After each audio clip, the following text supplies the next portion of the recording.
کونړ او خوست ولایتونو کې د پاکستاني الوتکو له لوري د هوایي بریدونو راپورونه خپاره شوي. سلام ستړي مشئ، زموږ پښتو نیوز چینل ته ښه راغلی.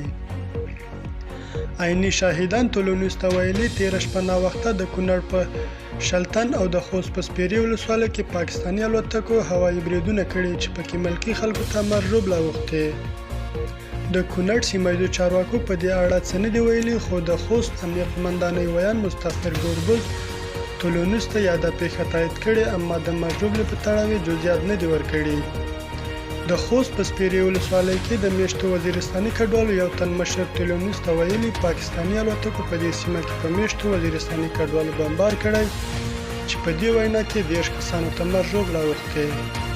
عیني شاهدانو پر کونړ کې د پاکستاني الوتکو په بمبار کې هم د 15 کسانو مرګ ژوبلې خبر ورکړی. مننه چې له موږ سره وئ. کومې ویډیو خوښه شوي زموږ چینل در سره سبسکرایب کړئ.